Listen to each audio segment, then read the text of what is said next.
parfois insisté sur le fait que les gens étaient interchangeables lorsque le travail qu'on leur demandait de faire était très simple. Je crois que dans beaucoup de cas, la question qui se pose, c'est de savoir combien de temps il faut pour qu'une personne puisse vous remplacer. Dans un nombre de cas considérable, il faut quelques heures. Quand il s'agit par exemple d'apprendre le fonctionnement d'un système numérique, d'un système de laser, vous savez, des scanners, etc., il faut très peu de temps. Combien de temps faut-il pour que quelqu'un apprenne à travailler dans un vestiaire? On prend les vêtements, on donne un numéro, on va chercher le numéro, il y a des codes pour savoir s'il y a un ou deux vêtements, etc. Tous ces gens-là sont dans la précarité professionnelle. Parce que la précarité professionnelle commence lorsque le temps nécessaire pour former quelqu'un pour avoir les mêmes résultats est très faible, très court. Et d'ailleurs, ces gens-là, au lieu de perfectionner leurs compétences, au lieu d'augmenter leurs compétences, au lieu de faire du zèle au niveau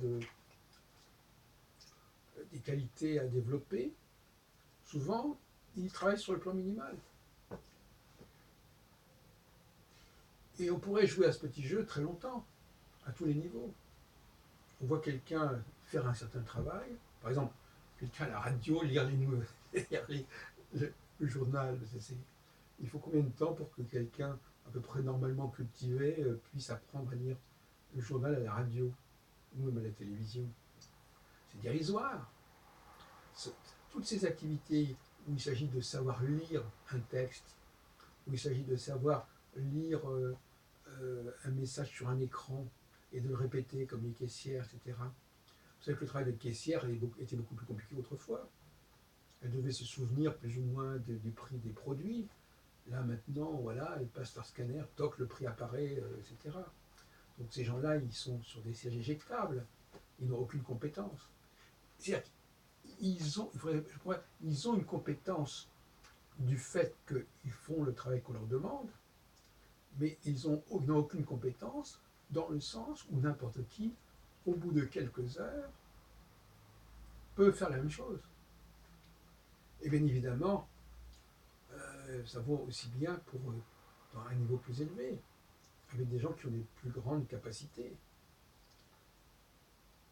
Je vais prendre un exemple idiot. Tout à l'heure, j'écoutais par hasard une émission sur le sport. Les discussions sur les différents joueurs d'équipe, les remplacements, etc. Et je me suis dit, combien de temps il me faudrait pour arriver au niveau de ces gens-là? Quelques semaines peut-être, pour me familiariser avec les noms, les débats qui sont abordés, les, les moments historiques qui auront marqué le football au cours des 50 dernières années ou des 30 dernières années. Quelles compétences faut-il avoir pour ça? Voyez-vous? Donc, dans la plupart des cas, on s'aperçoit que les compétences nécessaires sont très faibles, très très faibles. Et que dans les domaines où il faut quand même des compétences un peu plus élevées, souvent ça se réduit à très peu de temps aussi, parce que les gens sont plus doués, les gens sont capables de mémoriser, de se mettre au courant, et en fin de compte, la question qui va se poser, combien de temps faudrait-il pour que quelqu'un devienne plus fort que vous, qui avez ce poste? Combien de temps faudrait-il pour que quelqu'un vous dépasse, vous surclasse? C'est aussi une question qui peut se poser. Et en fin de compte, on s'aperçoit que si on ajoute ceci et cela, le nombre de personnes qui ont une compétence telle que on peut difficilement imaginer quelqu'un qui puisse les remplacer à court terme, ou même à moyen terme, on s'aperçoit que ce genre de personne est extrêmement rare. Ces personnes qui sont capables de faire avancer un domaine, de poser des questions supplémentaires, et pas simplement d'acquérir les connaissances déjà installées, c'est extrêmement rare. C'est comme ça qu'il faut voir les choses. Hein. C'est pas le fait que quelqu'un puisse avoir tel poste ou tel job, ou savoir se servir de telle et telle machine. La question, c'est combien de temps faut-il pour que quelqu'un d'autre puisse en faire autant. Et les gens doivent faire le bilan, de poser un examen de conscience. Combien de temps faudrait-il pour que tel type de personne puisse faire ce que je fais? Alors, si ça se chiffre en quelques minutes ou en quelques heures, c'est très très faible. Si ça se chiffre, et là évidemment, ça impliquerait moins de personnes compétentes, mais malgré tout, si quelqu'un peut arriver à votre niveau en l'espace de quelques semaines, c'est pas non plus très brillant. Hein. Il est certain, par exemple, qu'en effet, une des connaissances qui est le plus difficile à acquérir et à maîtriser, c'est bien l'apprentissage d'une langue, par exemple. Il y a très peu de gens qui sont capables d'apprendre une langue nouvelle en quelques semaines, ou du moins de l'apprendre pour la parler aussi bien et la maîtriser aussi bien que les autres personnes qui la connaissent de longue date. Ça, c'est une évidence. Maintenant, une autre question qui se pose, c'est la question du rapport à la nouveauté. À partir du moment où on est face à quelque chose de nouveau, que personne ne connaît, quelles sont les personnes qui seront les plus capables de maîtriser cette nouveauté? Ça aussi, c'est une bonne question. Et moi, j'ai toujours dit que la formule liberté, égalité, fraternité, elle valait dans un contexte de renouvellement. Si on ne renouvelle pas les codes et les pratiques, forcément, on crée une société inégalitaire. La notion d'intégration, d'assimilation, elle est tordue quelque part. Pourquoi elle est tordue? Parce que il y a ceux qui savent déjà et ceux qui ne savent pas encore. Alors je disais, alors effectivement, vous me direz, oui, mais alors justement, vous venez de dire qu'il y a même ceux qui savent déjà, ils peuvent être rattrapés rapidement par ceux qui ne savent pas encore. Oui, mais sur certains points, ça n'est pas possible. Alors, si on prend le cas de l'astrologie, la façon dont l'astrologie est pratiquée actuellement demande une certaine expérience. Et quelqu'un qui débarque ne peut pas avoir cette expérience. En revanche, si on pratique une nouvelle astrologie que personne ne connaît, que personne ne pratique, là, effectivement, il y a une égalité. Il y a une égalité, et à ce moment-là, on va pouvoir apprécier équitablement les valeurs et l'intelligence des uns et des autres. C'est pour cela qu'une société qui veut se renouveler, qui veut intégrer de nouveaux éléments, doit se renouveler. Et c'est ce qui s'est passé à la Révolution française, où les codes ont été modifiés, les modes de fonctionnement ont été modifiés, et à partir de ce moment-là, effectivement, les acquis antérieurs n'ont pas valu grand-chose, et ça a permis un certain nombre d'égalités, et ça a donné des chances à des gens qui n'auraient pas pu avancer si les règles n'avaient pas été changées.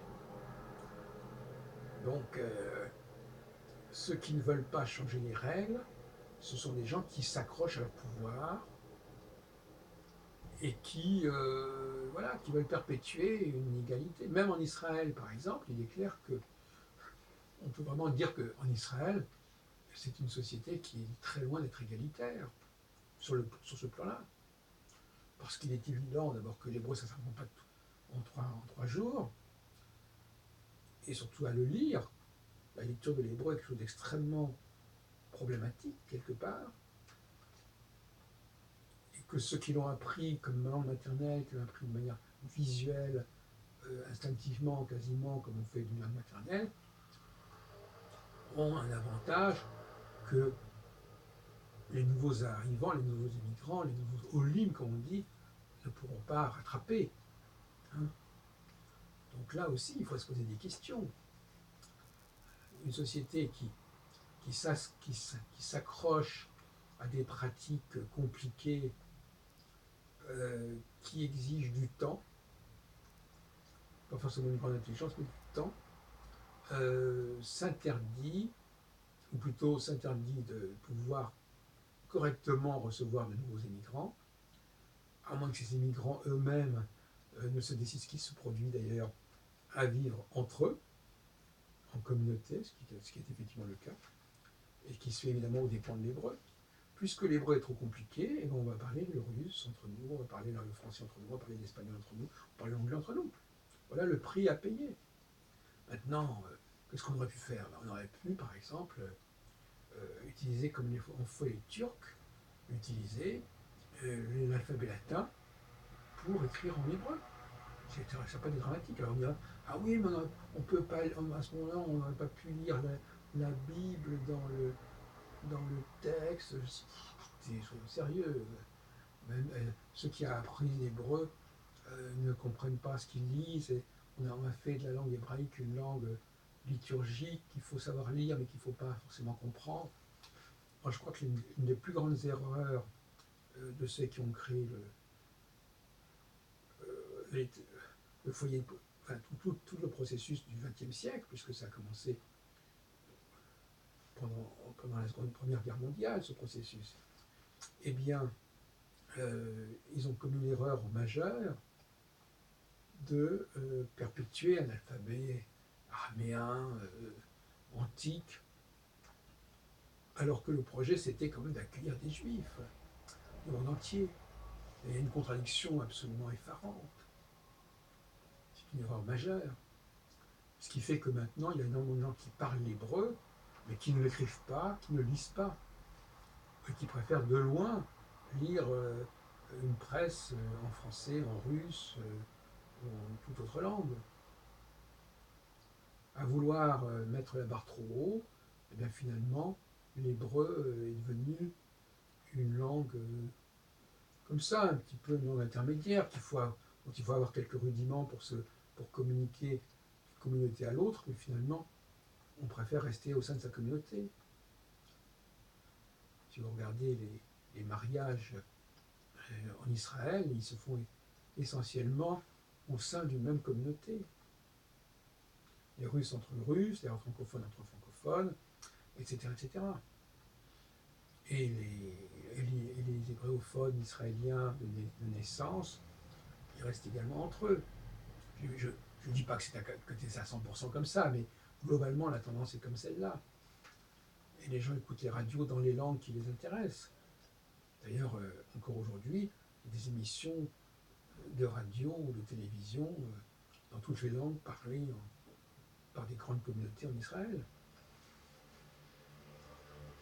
Et à ce propos, je voudrais compléter ce que je disais dans une précédente vidéo, à savoir que même s'il y a des traductions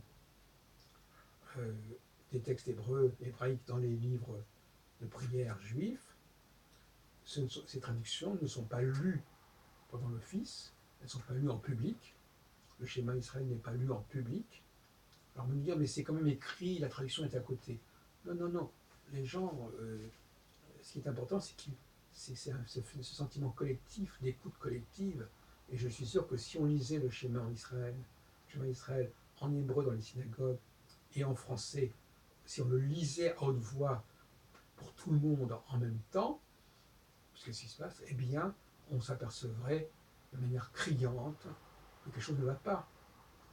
Donc finalement, on perpétue aussi des erreurs en ne renouvelant pas les textes, en ne les corrigeant pas, en ne les rénovant pas, en ne les ressourçant pas.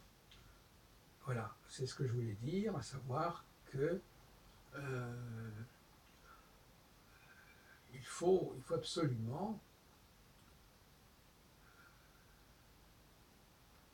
maîtriser les sujets. Et je répète encore une fois, apprendre à lire l'hébreu sans le comprendre, ça se fait en très peu de temps. Par contre, apprendre à parler l'hébreu couramment, ça prend beaucoup plus de temps.